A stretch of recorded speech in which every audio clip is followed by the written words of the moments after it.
ইতিমধ্যেই ভোটের ডিউটি পেতে শুরু করেছেন রাজ্যের সরকারি কর্মীরা। এবছর ভোট কর্মীদের ভাতা বৃদ্ধির কথাও ঘোষণা করেছিল নির্বাচন কমিশন। এবার নোটিফিকেশন জারি করে জানানো হলো কত টাকা করে পারিশ্রমিক পাবেন প্রিসাইডিং অফিসার এবং পোলিং অফিসাররা। 3 দিন ট্রেনিং হবে প্রিসাইডিং অফিসারদের। একদিন ভোটের জিনিসপত্র আনতে যেতে হবে নির্দিষ্ট সেন্টারে, যার জন্য 500 টাকা প্রতিদিন অথবা এককালীন 2000 টাকা পারিশ্রমিক পাবেন। প্রথম পোলিং অফিসার 3 দিনের ট্রেনিংয়ে 400 টাকা করে পাবেন অথবা এককালীন 1600 টাকা পাবেন। তাদের একদিন ভোটের জিনিসপত্র আনতে যেতে হবে নির্দিষ্ট সেন্টারে। দ্বিতীয় পোলিং অফিসার 2 দিনের ট্রেনিং করবেন। একদিন ভোটের জিনিসপত্র আনতে যেতে হবে নির্দিষ্ট সেন্টারে, যার জন্য প্রতিদিন 400 টাকা করে অথবা এককালীন 1600 টাকা পাবেন। প্রিসাইডিং অফিসারদের ভোটের ডিউটির জন্য 50 টাকা ফোনের খরচ দেওয়া হবে। রিজার্ভ পোলিং অফিসারকেও ট্রেনিং এর জন্য 400 টাকা প্রতিদিন দেওয়া হবে।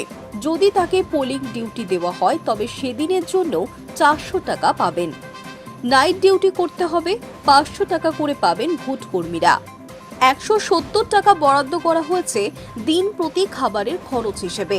হয় টিফিন প্যাকেট দেওয়া হবে ভোট কর্মীদের, নয় খাবার কেনার জন্য হাতে ওই টাকাই দেওয়া হবে। জেলা নির্বাচনী আধিকারিকের দফতরে দ্বিতীয় দিন ডিউটিতে যোগ দিতে গেলে মিলবে অতিরিক্ত 500 টাকা। ট্রেনারদের দেওয়া হবে 500 টাকা। একদিনের বেশি ট্রেনিং হলেও 1500 টাকার বেশি হওয়া উচিত নয়। ভোটের কাজ ছাড়াও ভোটের দিন বুথে অন্যান্য কাজের জন্য নিযুক্ত কর্মীরা পাবেন দিন প্রতি 350 টাকা। দেওয়া হবে 170 টাকার টিফিন প্যাকেট অথবা নগদ 170 টাকা। উল্লেখ্য, এতদিন প্রিসাইডিং অফিসার এবং গণনা পর্যবেক্ষকরা দৈনিক 350 টাকা পারিশ্রমিক পেতেন।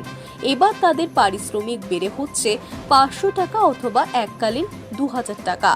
পোলিং অফিসারদের দৈনিক পারিশ্রমিক 250 টাকা থেকে বেড়ে 400 হয়েছে।